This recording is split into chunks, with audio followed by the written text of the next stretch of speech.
Okay. I guess through my upbringing with you know my mother, as I say, going back to the initial conversation about the mother being the rock or the focal point of the family.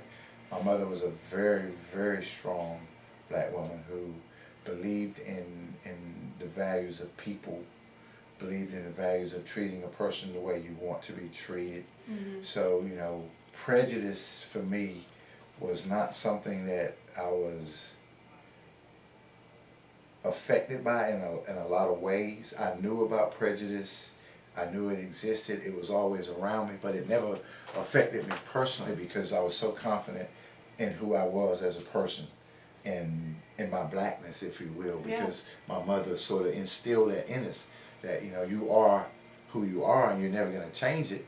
You're never going to change the way people perceive you. So you just have to be confident and happy within yourself. And if people don't like your outwardly appearance or who you are, then tough on them. Don't accept that burden on yourself. So I don't think I ever, you know, really bought into the prejudice thing because I was always, you know, a people person and I always, everybody was a person first Yeah. before they were a color, if you will. And that was the way our mother raised us up and brought us up to be like that. And you know, you say, well, you know, give me any examples of if you ever dealt with any prejudice. You know, I mean, I can remember in my neighborhood, there was the only white family that lived in our neighborhood was a white lady and her husband. And as soon as they moved in the neighborhood, my mother was the first person on their door with all her kids, all 8 of us, and introducing us to them. Yeah. And she took some food up there and said, "Look, my name is Betty Brown. You know, welcome to the neighborhood. If you have any problems, come to my home, and you know, I will help you with this or with that. If you see my kids around, these are all my kids, Yeah. and they will help you with whatever you need," sort of thing. So, you know, she was the one who would actively go out and make sure that, you know, any form of prejudice she confronted head on, and she made us that way. So, you know, I think in saying that, you know, all the prejudice that I've come across, I approached it differently. I never approached Mm-hmm. it in a negative way because it was something that never really affected me personally. You know, if someone called me a black person or the N word, it never got under my skin because I knew who I was.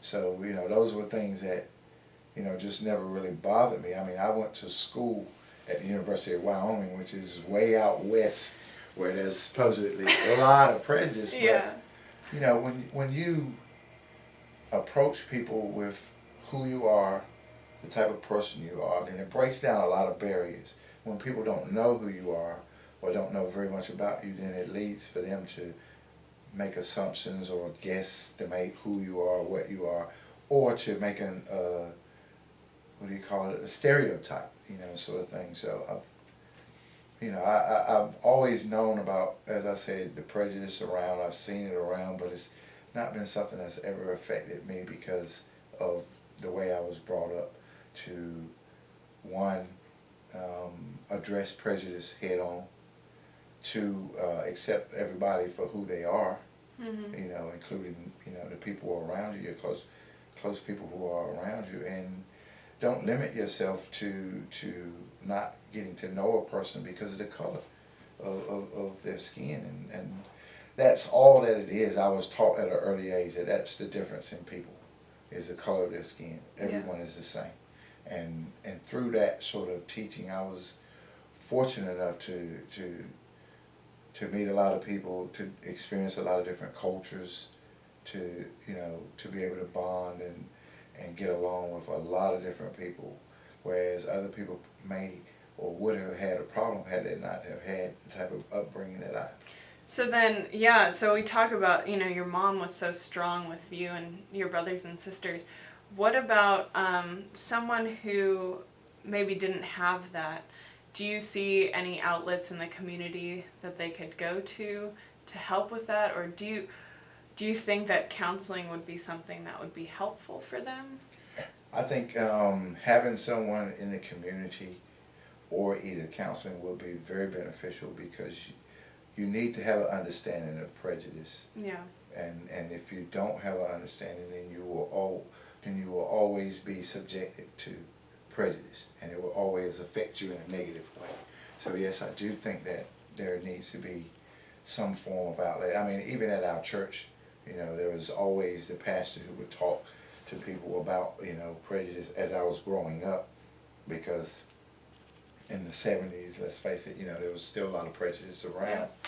So it was something that was talked about in a great uh, in-depth, ideas in the church. So it was something that was always sort of, spoken about. And if you had problems, then, you were encouraged to speak with the pastor about it, or to speak with someone within the community about if you were being prejudiced against, or if you had a prejudicial situation. Mm-hmm.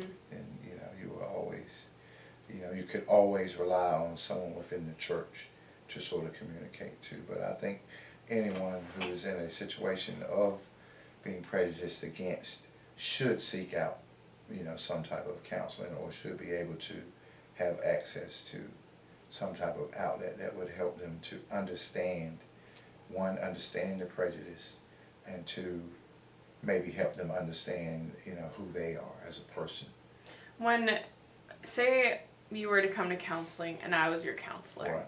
and I'm white, I mean, Mm-hmm. I guess I consider myself mixed, but I guess the majority is white. You look at me and you think white. Right. And I'm a woman and I'm younger than you. Right. So, what are some ways you think that I could help connect with you in order for you to open up to me? Because, you're very open with me now, but there's going to be young men, young black men who I could potentially counsel, and they would look at me and be like, you don't understand where I'm coming from. So, how could I, as a different culture than you, connect?